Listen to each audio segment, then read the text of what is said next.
விசுவாசம் என்பது அது எங்கேருந்து ஆரம்பிக்குது அப்படின்னா, நம்ம குடும்பத்துக்குள்ளேருந்து தான் விசுவாசம் ஆரம்பிக்குது. எங்கேருந்து ஆரம்பிக்குது? சத்தமாக சொல்லுங்கள், எங்கேருந்து ஆரம்பிக்குது? உங்கள் குடும்பத்திலேருந்து தான் என்ன ஆரம்பிக்குது? தேவன் அப்படி தான் அந்த விசுவாசத்தையே பார்க்குறாரு. 1 தீமோத்தேயு 5:8 சொல்லுது, தன் சொந்த ஜனத்தையும் தன் சொந்த குடும்பத்தையும் விசாரிக்காதவன் எப்படி இருக்கிறான்னா அவிசுவாசியிலையும் கெட்டவனாக இருக்கிறான். என்னவா இருக்கிறான்? அவிசுவாசியிலேயே கெட்டவனாக இருக்கிறது மாத்திரம் கிடையாது, அவன் என்னவா இருக்கிறான்? தன்னுடைய விசுவாசத்தையே மறுதளித்தவனாக. அப்போது இட் ஸ்டார்ட்ஸ் ஃப்ரம் ஃபேமிலி. நம்முடைய குடும்பங்கள்ல இருந்து தான் விசுவாசம் என்ன செய்கிறது? உங்களுக்கு கர்த்தர் கொடுக்குற, கவனிங்க, கடவுள் உங்களுக்கு கொடுக்குற ஒரு ஆரம்பம், உங்களுடைய விசுவாசத்தை உங்களுடைய குடும்பங்களிலே ஆரம்பிங்க. சுனேமியால் எப்படி ஆரம்பித்தாங்க? குடும்பத்துக்குள்ளே தான் ஆரம்பித்தாங்க. அவங்க மகன் இறந்து போனப்போ அந்த விசுவாசத்தை எப்படி வெளிப்படுத்தினாங்க?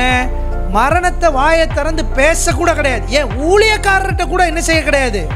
விசுவாசம். அந்த அம்மா என்ன செய்யலை, என் மகன் என்ன செஞ்சிட்டான், செத்து போயிட்டான்னு சொல்லலை. யார்கிட்டையுமே மரணத்தை பேசாத ஒரு காரியம். அப்போ விசுவாசிக்கிற ஆளுக்கு 2 முக்கியமான காரியம் இருக்கு. ஒன்று வாயி, இன்னொன்று இருதயம். ஹலோ, கேட்குறீங்களா? இருக்கிறீங்களா? இந்த வாயில் தப்பு தப்பாக பேசிட்டு நான் எல்லாம் சரியாக நடக்கும்னு சொன்னால் நடக்காது.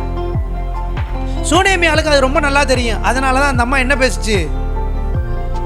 பிள்ளை செத்து போச்சு, புருஷன் கேட்குறான், எங்கே போகிறேன்னு கேட்குறான். அந்த அம்மா சொல்லுது, ஊழியக்காரரை பார்க்க. இல்லை, இது அமாவாசையும் கிடையாது, வணக்கத்துக்குரிய நாளும் கிடையாது, எங்கே போகிறேன்?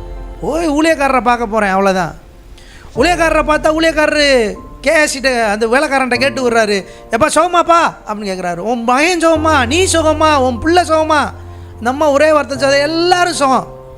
வீட்டுக்குள்ளே காலை பிடிச்சிட்டா, எந்திரிக்கவே இல்லை. என்ன இப்போ காலை பிடிச்சிட்டா அப்படின்னா, இப்போ தான் விளங்குது சம்திங் ராங், ஏதோ ஒன்று நடந்திருக்கு.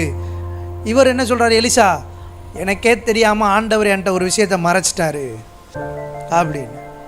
அப்போ கூட அந்த அம்மா மேலே கையை வச்சு சொல்லுங்க என்ன ஆச்சுன்னு கேட்கல. அப்போ கூட அந்த அம்மா உனக்கு நடந்த சம்பவத்தை சொல்லுமா அப்படின்னு சொல்லலை. அந்த அம்மா கடைசி வரையும் என்ன செய்யவில்லை?